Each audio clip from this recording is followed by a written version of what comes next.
தேர்தலில் முதலமைச்சர் விஜய் வெற்றி பெற்றது வரலாற்று சம்பவம் என சௌந்தர்யா ரஜினிகாந்த் தெரிவித்துள்ளார். கன்னியாகுமரி மாவட்டம் நாகர்கோவிலில் நடைபெற்ற நலத்திட்ட உதவி வழங்கும் நிகழ்ச்சியில் சௌந்தர்யா ரஜினிகாந்த் கலந்து கொண்டார். மாற்றுத்திறனாளிகளுக்கான செயற்கை கால்கள், ஆட்டோ உள்ளிட்ட பல்வேறு நல உதவிகள் வழங்கப்பட்டன.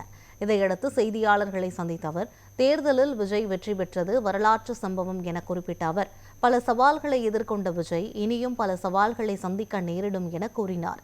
அனைத்திலும் வெற்றி பெறுவார் என்ற நம்பிக்கை இருப்பதாகவும் தெரிவித்தார். மை ஃபேமிலி எப்பவுமே நிறைய மக்களுக்கு நல்லது செய்யணும்னு எப்பவுமே நினைச்சிருக்கோம். என் அப்பா நிறைய செஞ்சுட்டு இருக்காரு. நான் இங்க இருந்து கன்னியாகுமரியில இருந்து நான் அதை ஆரம்பிக்கணும்ன்றது எனக்கு ரொம்ப சந்தோஷமா இருக்கு. ஏன்னா இங்க பகவதி அம்மன் நான் ரொம்ப ரொம்ப நம்புவேன், பாலம்மா பகவதி அம்மா. ஸோ இங்க இருந்து ஸ்டார்ட் பண்றது எனக்கு ரொம்ப சந்தோஷமா இருக்கு. அண்ட் இது ஒரு ஃபர்ஸ்ட் முயற்சி தான். இங்க இருந்து நிறைய நாங்க மக்களுக்கு நல்லது செய்வோம். அண்ட் இங்க நேரம் வந்து ஒருத்தர் பார்த்து என் கையால அவங்களுக்கு அந்த லிம்பு கொடுக்கறது எனக்கு ஐ ஃபெல் சோ ஹாப்பி. நிறைய செய்வோம். And this is a beginning and I hope to do lot more and meet a lot more people everywhere. Definitely ரொம்ப ஒரு historic win. And விஜய் அண்ணா தமிழ் மக்களுக்கு நல்லது செய்வாங்கன்ற தமிழ் மக்கள் நிறைய எதிர்பார்த்துட்டு இருக்காங்க.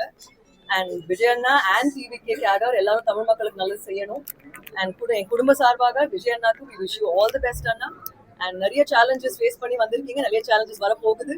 But I am very sure that he will deliver and I wish him all the best.